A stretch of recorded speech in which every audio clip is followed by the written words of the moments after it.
구독자 여러분들 안녕하십니까? 축구 토토 승부패 전문 분석팀의 스버피입니다. 이번에는 41회차인데요. 지난 40회차 저희는 아쉽게도 4등에 그쳤습니다. 이번 41회차는 더 높은 등수 될 수 있게 분석 많이 했거든요. K리그는 이번 주중에 경기가 굉장히 많았죠. 주말, 주중, 주말 이렇게 빡센데이라고 이름을 지었는데 아무래도 체력적인 변수가 있을 것 같아요. 프리미어리그 역시 주중에 컵데이를 치렀습니다. 챔피언스 리그나 유로파 나가는 팀들은 경기 수가 더 많아진 거죠. 그래서 이런 변수들을 집중적으로 분석을 했고요. 그럼 지금부터 14경기 분석 시작하도록 하겠습니다. 먼저 첫 번째 경기는 K리그 울산과 광주인데요. 울산이 지난 주말 대구에게 발목을 잡히면서 좀 주춤했는데 포항 원정에서 승리하면서 분위기를 다시 다잡았죠. 서서히 경기 숫자가 늘어나면서 선수들이 조금씩 지친 기색이 보이고 울산 같은 경우는 부상자들도 발생하면서 자칫 위기에 빠질 수 있는 그런 상황입니다. 그래도 울산 워낙 스쿼드가 두터우니까 그 힘으로 버티고 있어요. 근데 힌터제어가 빠지고 나서 오세훈, 김지현 이 두 명의 원톱장으로 운영을 하는데 오세훈 선수가 최근에 골을 넣고 하는데 기대 이하인 플레이입니다. 그래서 오세훈이 골은 터뜨리지만 중앙에서 확실하게 버텨주고 연계 플레이하는 거는 힌터제어보다는 조금 미흡한 그런 부분이에요. 이동경이나 이동준, 박호 이런 이선 자원들의 확실한 스피드와 개인 기량으로 골을 뽑아내고는 있습니다. 이동준의 공간 침투와 스피드는 확실히 K리그에서 막아내기에는 좀 벅찬 그런 공격력이죠. 원정팀 광주입니다. 최근 흐름이 좋았던 광주였는데 지난 제주전이 몰수패 위기에 몰려있긴 하지만 어지간해서는 쉽사리 패하지 않는 경기력을 보여주고 있어요. 이 중원에서 버텨내는 힘이 생겼는데요. 김원식이 포백라인 앞에서 1차 저지선 역할을 잘 해주고 있고 이순민, 이찬동, 이기균 이 다양한 선수들이 교체로 나서면서 중원을 탄탄히 잡아주고 있습니다. 여기에 그 확실한 역할인 엄원상 그리고 엄지성이 있고 헤이스의 공격적인 경기 운영도 굉장히 뛰어나죠. 다만 이 어린 허율이 최전방에서 고군분투하며 버텨주고 있는데 아직 혼자서 공격을 이끌기에는 좀 무리죠. 알렉스가 이끄는 중앙 수비 라인도 탄탄한 모습을 보이고 있습니다. 지난 그 전북과의 경기도 우세한 경기를 했는데 페널티킥을 실축했고 또 마지막에 정말 안타까운 골키퍼 미스로 패하고 말았죠. 울산이 원두재의 퇴장 결장 변수가 있지만 신영민, 고명진 다양한 대체 자원이 충분히 있는 상황입니다. 이청용도 부상 소식이 있지만 이 역시 공격 진영에 대체 자원이 넘쳐나죠. 선수들이 지친 기색이 있지만 주중 포항 원정에서도 로테이션을 돌리며 여유를 가져갔었어요. 김기희와 김태환이 경고 누적으로 결장이 예상돼 있는데 이 자리에도 김태현이나 임종훈 이런 다양한 카드들이 나설 수가 있습니다.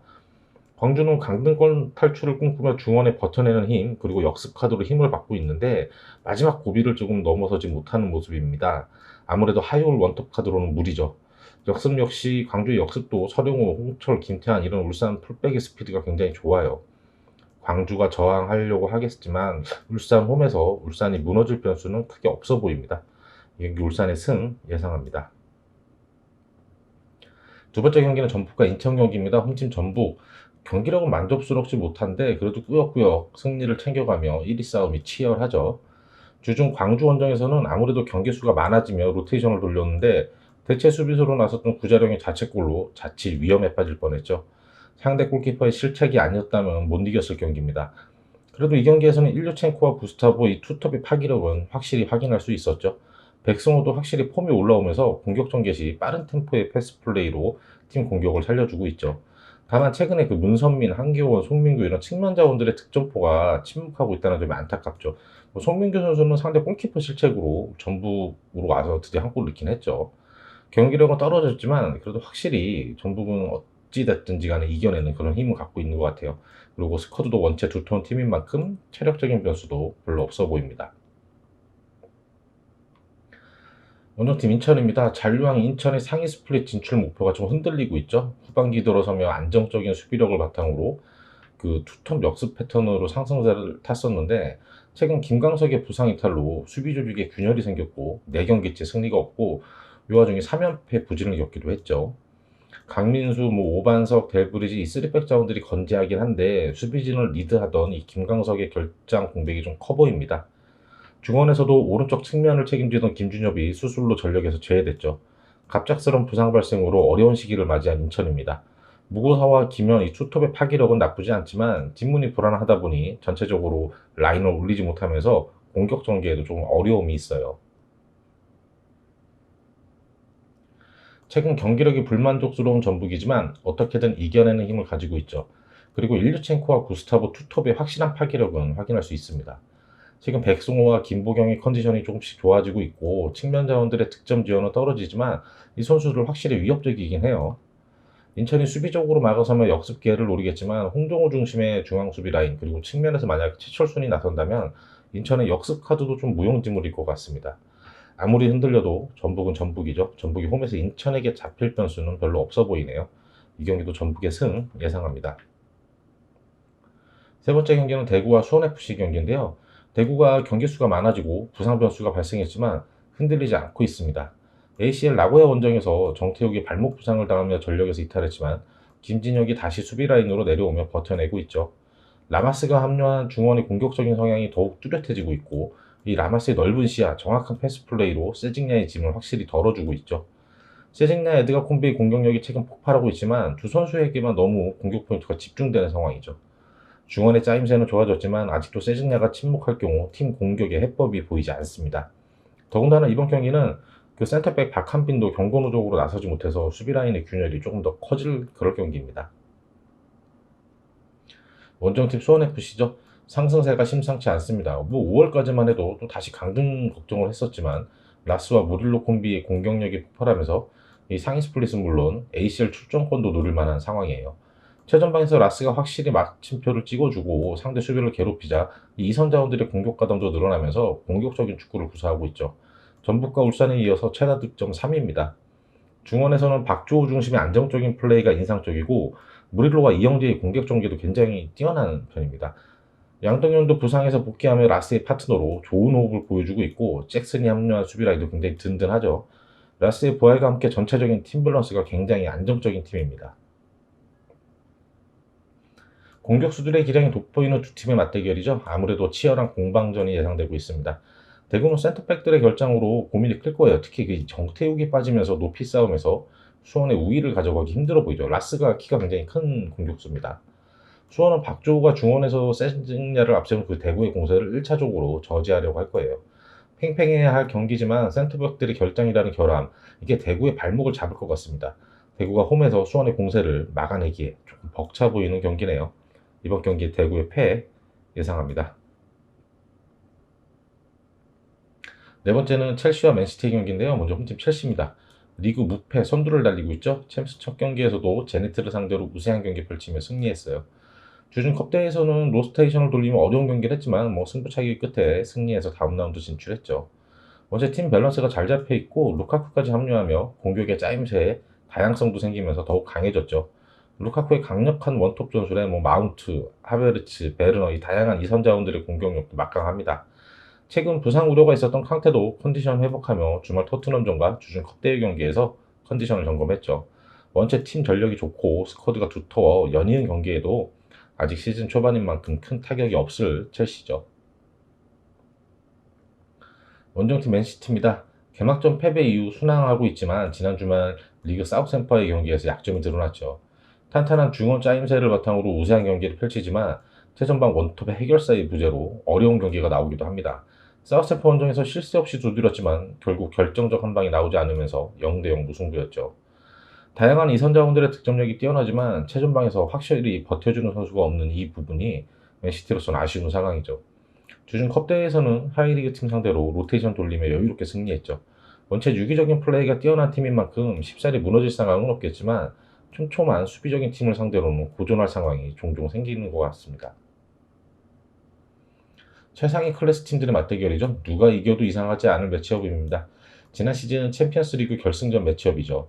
두 팀 모두 전체적인 팀 기량이 뛰어나지만 아무래도 단 한 가지 최전방 원톱 자원이 있느냐 여부에 따라서 이 경기 첼시 쪽으로 조금 더 기우는 모양새입니다.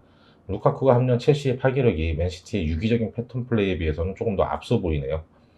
두 팀 모두 다음 주중 챔스 원정 경기가 있는 만큼 가지고 있는 부담감은 같은 상황입니다. 이미 현재 시점에 맨시티를 상대로 최근 3연승을 거두고 있는 첼시죠. 파해법을 알고 있는 것 같아요. 이번 경기에서도 확실히 첼시의 우세가 점쳐집니다. 경기 첼시의 승, 무 예상합니다. 맨유와 에스턴의 경기입니다. 맨유가 리그에서는 순항하고 있지만 첼시 첫 경기에서 충격의 패배를 당했고 리그컵에서도 로테이션을 돌렸다고 해도 웨스트햄에게 발목을 잡혔죠. 호날두 복귀 후 확실한 해결사 역할을 해주고 있는데 맨유 복귀 후 치른 3경기에서 무려 4골을 퍼붓고 있죠. 그린우드, 페르난데스 이런 이선 자원들과의 호흡에서도 좋은 모습을 보이면서 확실히 마무리 능력을 보여주고 있습니다. 최근 경기 수가 늘어나고 있지만 적절한 로테이션을 통해 주축 선수들의 체력 안배를 신경 쓰고 있죠. 다만 큰 기대 속에 영입했던 그 제이든 산초가 아직 리그에 적응하지 못하는 그런 모양입니다.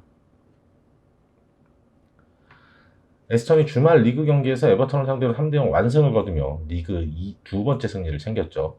주중 컵 대회에서는 첼시와 승부차기 접전까지 펼쳤지만 아쉽게 패했습니다.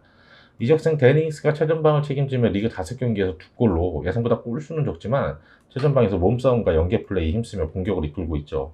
다만 잭글리시의 공백을 대처하기 위해서 영입한 부엥디아가 아직 팀 플레이에 적응하지 못하며 부응하지 못하고 있습니다. 엘가지, 베일리 이런 측면에서도 확실한 선수들이 배치되는 만큼 중앙에서 부엥디아가 조금만 살아나 준다면 지금보다는 더 좋은 성적이 예상되는 에스턴입니다. 맨유가 최근 챔스 원정에서 흔들렸고 리그컵에서도 탈락했지만 전체적인 팀 밸런스가 쉽사리 흐트러질 전력은 아닙니다. 그 큰 기대를 모았던 산초의 적응이 더뎌졌지만 호날두의 합류로 공격진의 파괴력은 더해졌고 중원의 짜임새도 아주 건재하죠. 에스턴이 맨유 원정에서 5백 형태의 수비적인 전술로 맨유를 막아내며 역습 위주로 노려볼 텐데 수비 숫자를 많이 준다고 해서 막아질 맨유는 아닐 겁니다. 맨유는 다음 주 챔스 경기가 홈 경기인 만큼 그렇게 큰 부담을 갖지는 않을 것 같아요. 공격 옵션이 다양해진 맨유의 공세가 홈에서 확실히 우세한 경기를 하겠죠. 이 경기 맨유의 승 예상합니다. 여섯 번째 경기는 에버턴과 노리치의 경기인데요. 먼저 홈팀 에버턴이 큰 위기죠. 공격과 수비 그리고 주전 골키퍼까지 주축 선수들이 부상 이탈을 하고 있어요. 특히 도미니카, 리차리슨 투톤 모두 부상으로 이번 경기 출전이 어려운 상황입니다. 시즌 초반 짜임새 있는 팀 전력으로 승승장구하는 듯 했는데 커다란 위기임에 틀림이 없죠. 듀크레가 중원에서 확실히 팀의 밸런스를 잘 잡아주고 있고 전방에 그레이라는 스피드에 장점이 있는 선수가 있어서 어떻게든 버텨보려고 할 것 같긴 한데 쉽지 않은 상황입니다. 대체 선수들이 제 몫을 해주길 기대해야 하는 어쩔 수 없는 상황이죠. 그나마 이번 라운드 상대가 약체 노리치라서 조금 다행이죠. 주중 컵 대회도 승부차기에서 패하며 다음 라운드 진출에 실패했죠. 원정팀 노리치입니다. 개막 후 오전 전패로 리그 승리가 없고 리그컵에서도 하이리그 본머스 상대로 1승 거둔 것이 전부죠. 지난 시즌 2부에서 팀의 승격을 주도했던 공격형 미드필더 이 부엥디아의 이적 공백을 도무지 메꾸지 못하고 있습니다. 최전방 푸키는 그나마 부지런히 움직이고 적극적인 수비가담까지 하며 어떻게든 팀을 캐리하려 하는데 조금 역부족인 상황이죠. 중원에서 길모의 경기 운영 능력도 나쁘지 않지만 포백 수비 라인의 허점이 너무 많습니다. 역습 수비도 안 되고 제공권도 약하고 전체적으로 좀 투박한 수비예요. 일부 리그 팀들을 상대로는 허점이 너무 드러나고 있죠. 벌써부터 강등 걱정을 해야 할 그럴 노리치입니다. 에버턴의 부상 변수가 너무나도 큰 상황이죠. 주축 공격수의 주전 골키퍼, 오른쪽 붙박이 측면 자원까지.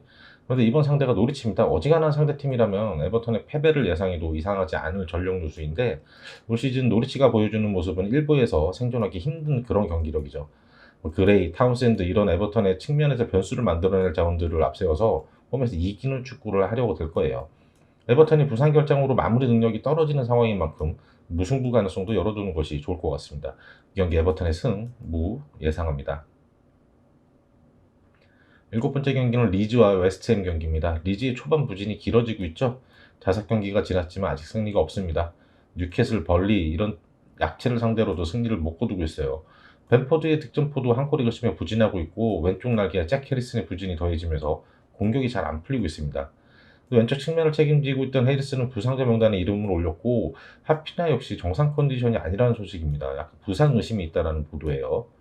수비라인 역시 요렌테가 부상자 명단에 이름을 올렸고 대체 수비수인 스트라이크도 퇴장 징계로 나설 수가 없죠. 공격과 수비 양 측면 모두 큰 전력 누수가 있어 보이는 리즈입니다. 원정팀 웨스트햄입니다. 올 시즌 기복 있는 경기력을 보이고 있는데 이 안토니오의 공격이 풀리면 기세가 확 오르면서 압도적인 경기를 펼치는데 안토니오 쪽이 막히면 경기력도 움츠러드는 그런 모습이에요. 아무래도 안토니오 의존도가 높기 때문인데 안토니오 리그 4경기에서 4골 3도움 인상적인 활약이죠. 최근 벤나마도 측면에서 공격력이 살아나고 있고 보엔의 측면 돌파도 날카로운 모습을 보여주고 있습니다. 공격적인 경기 운영을 선호하다 보니 수비 라인에서 역습 수비에 대처하기 힘든 상황들도 좀 나오죠. 중원에서 수체카 라이스가 그 밸런스를 잘 잡아주긴 하지만 원체 공격 성향이 강한 팀 컬러 때문에 뒷라인이 위태위태한 상황이 좀 많이 나옵니다. 리즈는 그 부상과 퇴장 징계로 인한 전력 누수가 큰 상황입니다. 반면 웨스트햄은 큰 부상 변수도 없고 안토니오의 퇴장 징계도 끝났죠. 완전체로 나설 그럴 경기로 예상이 됩니다. 전력 누수가 큰 리즈가 홈 경기를 할지라도 웨스트햄의 파상 공세를 막아내기는 힘들어 보입니다. 이 경기 리즈의 패 예상합니다. 여덟 번째 경기는 레스터와 번니의 경기인데요. 홈팀 레스터 시즌 초반 예상외로 고전하고 있죠. 유로파리그를 소화하기 위해 수비형 미들 수마레, 그다음 윙어 다카를 영입하긴 했는데 아직 영입 효과를 못 보고 있습니다. 그리고 노장 바디는 리그 5경기에서 3골로 제 몫을 해주고 있지만 다른 공격 옵션들이 아직 도움을 못 주고 있습니다. 오른쪽 날개 페레즈는 퇴장 징계로 리그 3경기에 나서지 못했었지만 드디어 이번 경기 출전이 가능하죠. 다카 역시 오스트리아 리그에서 폭발적인 득점력을 보여주며 기대를 모았지만 아직 영국 무대에 적응하기에는 시간이 필요해 보입니다. 바디를 제외한 이에나초, 페레즈, 다카 이런 공격 옵션들이 같이 터져주면 충분히 상위권으로 올라갈 수 있을 레스터입니다. 원정팀 번리입니다. 우드를 향한 그 롱볼 축구를 추구하지만 너무 뻔한 공격 전개에 쉽사리 상대 골문을 못 열고 있죠. 지난 시즌에도 강등됐던 세 팀이 워낙 못했기에 살아남았던 만큼 올 시즌 역시 강등 걱정을 해야 할 상황이죠. 전체적으로 경기 운영 스타일도 너무 투박하고 롱볼 유지의 전개만 주로 하고 있습니다. 뚜렷한 전력 보강도 없었던 만큼 기대를 걸기 어려운 상황이죠. 크리스 우드가 매 시즌 두 자리 득점을 해주며 버텨오곤 있지만 너무 뻔한 패턴에 상대팀들이 간파하고 있는 만큼 올 시즌 그렇게 쉽지 않은 상황이네요. 레스터가 시즌 초반 경기력이 만족스럽지 못한 상황이지만 홈에서 벌리 상대로 힘든 경기를 펼칠 정도는 아닙니다. 높이를 앞세운 벌리를 상대로 레스터의 역습 전개가 충분히 먹힐 수가 있어요. 벌리 수비 라인의 속도로 레스터의 빠른 역습 전개를 감당하기는 좀 힘들어 보이네요. 이 경기 레스터의 승 예상합니다. 아홉 번째 경기는 와포드와 뉴캐슬의 경기입니다. 먼저 홈팀 와포드. 와포드가 같이 승격한 노리치를 상대로 완승을 거두며 시즌 두 번째 승리를 챙겼죠. 왼쪽 날개 데니스와 오른쪽 날개 사르의 공격력이 폭발하면서 확실히 속도감 있는 공격 전개에 장점을 보이고 있습니다. 최전방에 나서는 킹은 골은 기록하지 못하고 있지만 연계 플레이를 해주면서 전방에서 제 몫을 잘 해주고 있습니다. 공격적인 부분은 어느 정도 먹히고 있는 와포드인데 수비 라인이 상대 패스 플레이 한 방에 무너지는 그런 약점이 좀 보이고 있어요. 전체적인 수비 밸런스가 떨어지는 상황이죠. 중원에서의 장악력도 좀 약한 편입니다. 그 부상에서 회복한 로즈가 왼쪽 측면 수비로 나서며 그나마 수비력이 조금씩은 자리 잡아가는 그런 기대를 갖고 있죠. 원정팀 뉴캐슬입니다. 윌슨과 막심 투톱을 앞서 공세를 펼치던 뉴캐슬인데 윌슨이 부상으로 이탈했죠. 지난 맨유 원정부터 막심 원톱 체제로 공격 선수를 바꿔서 경기를 치르고 있지만 아직 승리가 없습니다. 리그 5경기에서 2무 3패예요. 막심은 특유의 피지컬과 속도를 앞세워 전방에서 부지런히 상대를 수비를 괴롭히면서 5경기에서 2골 2도움 어느 정도 제 몫을 충분히 해주고 있습니다. 아마 전체적으로 수비 라인이 허술해서 5경기에서 13실점으로 실점이 많은 상황이죠. 맨유에게 4실점했고 웨스트햄에게도 4실점 경기를 했습니다.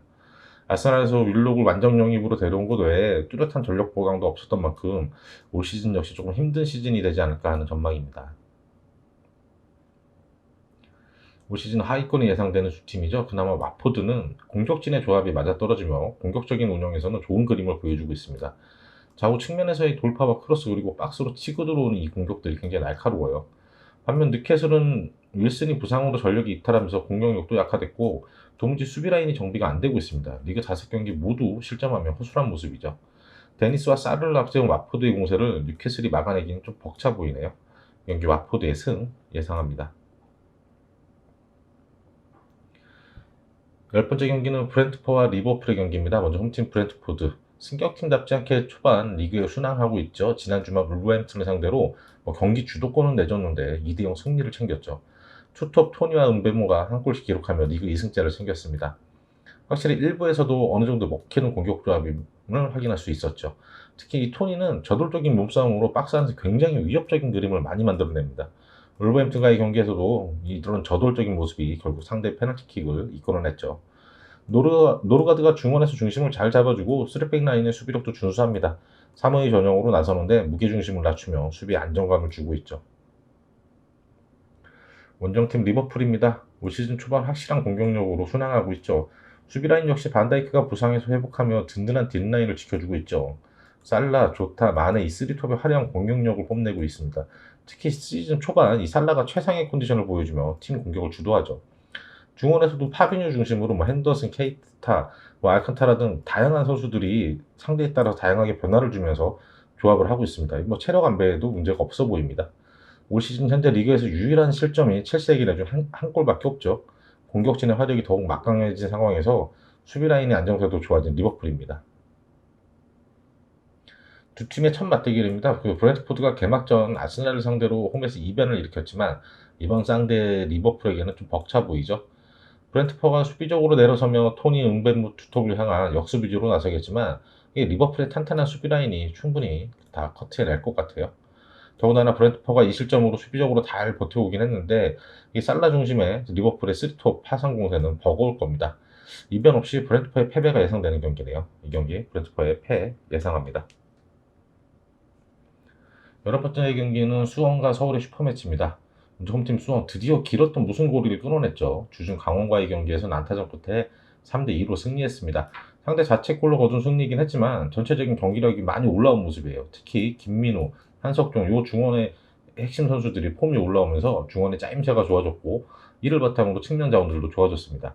이 기자는 확실한 왼발 감각을 보여주고 오랜만에 공격적인 가담도 많이 했죠. 중원에서 장악력을 가져가자 뭐 원투패스로 이용하면서 측면으로 파고들고 다양한 그림들을 보여줄 수가 있었죠. 그 정상빈 카드는 확실히 역습 카운터 시 거의 꿀과 다름없는 장면을 항상 만들어내더라고요. 굉장히 위협적인 카드예요. 부상, 부상자가 많아서 교체 선수 폭이 조금 것이 어려운 부분이고 연이은 경기로 체력 안배에도 어려움이 있는 게 지금 수원의 가장 큰 약점이죠. 원정팀 서울입니다. 아닉스 감독 선임 후에 3경기에서 패배 없이 순항 중이죠. 수비적인 밸런스는 잘 잡히면 안정감 찾아가는데 아직 공격에서의 해법이 잘 찾아지지 않습니다. 측면 전환을 통한 공격 전개는 잘 이루어지지만 장신 공격수가 없는 상황에서 크로스 전개에는 좀 무의미해 보이는 그런 전술이에요. 제로톱에 가까운 공격 전술을 시도하고 있지만 아직 공격의 완성도는 좀 떨어지고 있습니다. 가브리엘에 대해서는 아닉스 감독이 연속해서 5분만 출전시키는 등 뭔가 마음에 안 들어하는 모양새죠. 부상자도 많은 상황인지라 뭐 이한범, 이태석 같은 신인 선수들의 활약이 굉장히 반가운 상황이에요. 기성용이 쳐져 있고 앞선에서 그 백상훈, 고유한 중원 콤비는 안정감과 활동량, 공격력 모두 좋은 모습을 보여주고 있습니다. 살얼음 위를 걷는 것 같은 슈퍼매치죠. 두 팀 모두 물러설 곳이 없는 아주 아찔한 상황입니다. 최근 처져 있던 팀 분위기를 바꾸는 데 성공한 두 팀이지만 부상자가 너무 많아서 정상 전력 가동이 어려운 상황이죠. 수원은 김민우와 정상빈을 앞세운 역습 전략으로 나설 것입니다. 서울 역시 나상호와 조용욱을 노리는 측면 전개로 나서겠죠. 서울 수비 라인이 노련하고 높이의 장점이 있긴 한데 속도감이 떨어지고 있고 수원은 또 수비의 핵 헨리가 경고 누적으로 이번 경기 나올 수가 없죠. 서로 수비적인 부분에서 약한 고리가 있는 만큼 이 경기 승패가 갈릴 경기로 예상이 되네요. 수원의 승패 예상합니다. 12번째 경기는 성남과 강원의 경기입니다. 홈팀 성남 지난 시즌에 이어 다시 한번 강등 걱정을 해야 될 상황입니다. 김명관 골키퍼를 앞세운 3백 라인은 확실히 막아내는 능력을 보여주고 있는데 수비 라인에서 버티는 동안 공격 진영에서 해결이 안 되고 있습니다. 뮬리치가 12골로 최다 득점인데 나머지 선수들의 득점 지원이 진짜 너무도 형편이 없죠. 수비 라인의 권경원, 중원의 권순영 두 선수가 팀의 중심축이 되며 안정감을 가져오고 있는데 뭐 안진범, 홍시우, 이스칸데로프, 박용지 다양한 선수들로 투입을 해봐도 공격력이 도무지 풀리지가 않네요. 30경기를 치르면 25골밖에 기록 못했어요. 12개 팀 중 최소 득점입니다. 원정팀 강원입니다. 강원이 운이 따르지 않고 있습니다. 부상자들이 복귀하며 상승세를 탈 법하던 시점에 코로나 확진자 발생으로 흐름이 끊기며 선수들이 컨디션 회복에 어려움이 있었다고 하네요. 최근 수원 삼성, 수원 FC 원정 2경기에서 모두 경기를 우세하게 풀어냈음에도 운이 따르지 않으면서 2연패에 빠졌죠. 한국영이 부상에서 복귀하면서 중심을 잡아주니 확실히 중원에서 안정감이 생겼고 한국영을 축으로 주고받는 패스 플레이로 공격 전개의 짜임새도 좋아졌습니다. 조재환과 공우열도 이정엽이 합류한 후 상대 수비 라인 공간이 많이 생기면서 공격력도 더 활발해지고 있죠. 3백과 4백을 혼용하며 사용하고 있는데 4백보다는 3백이 조금 더 안정감이 좋아 보이는 그런 모습입니다.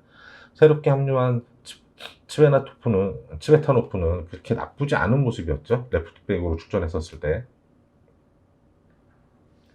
어떻게든 틀어막아서 비기는 경기가 많은 성남입니다. 3백 라인에 누가 나서든 중원의 적극적인 수비 가담을 바탕으로 수비적인 경기 운영은 확실히 장점을 가지고 있죠. 다만 공격이 너무 안 풀립니다. 강원은 한국형 복귀 후 확실히 경기 운영 짜임새가 매우 좋아졌어요. 이정엽이 합류하며 무게감이 생긴 공격진도 밸런스가 좋아졌고, 조재환, 고무열의 스피드와 돌파도 살아나고 있고 공격진의 날카로움이 살아납니다. 성남은 어떻게든 버티려 들 것이고 강원은 실수 없이 두드릴 거예요. 무승부 가능성이 굉장히 큰 경기지만 최근 강원 경기력이라면 강원의 승리 가능성도 높아 보입니다. 성남의 무패 예상합니다. 13번째 경기는 사우샘프와 울버햄튼의 경기인데요. 먼저 홈팀 사우샘프. 시즌 초반 강한 수비력으로 쉽사리 무너지지 않는 모습을 보이고 있죠. 주 득점은 데닝스가 이적한 후에 블랙번에서 내려온 암스트롱의 기대 이하의 경기력으로 공격적인 운영에는 어려움을 겪고 있습니다. 로메오 중심의 중원 수비력도 좋고 포백 수비 라인의 조직력도 좋아서 리그 4무 1패로 버티고 있는 중입니다. 특히 맨시티, 맨유 이런 강호들을 상대로도 경기 내용에서는 밀려났지만 악착 같은 수비력으로 버텨내며 무승부를 거뒀죠. 그러나 수비 라인의 중심축인 센터백 스테펜스가 부상으로 당분간 경기에 나서기 힘든 상황이라 이번 라운드부터는 수비 조직에 어느 정도 균열이 생길 것으로 예상이 되네요. 원정팀 울버햄튼입니다. 올 시즌 초반 울버햄튼의 행보를 보면 정말 도깨비 같은 팀이죠. 미친 듯한 공격 전개로 보는 사람들은 좀 재미난 축구를 구사하는데 정말 지독해도 골 운이 따르지 않으면서 좀처럼 승리가 없죠. 지난 주말 리그 브랜트포드와의 경기에서도 트라우레를 앞세운 빠른 속도의 공격 전개로 경기를 주도했는데 결국 페널티킥을 내주고 역습 한 방에 무너지며 2대 0으로 완패했죠. 울버햄튼의 슈팅은 골대를 강타하거나 상대 키퍼의 슈퍼세이브에 막히며 무득점 경기였습니다.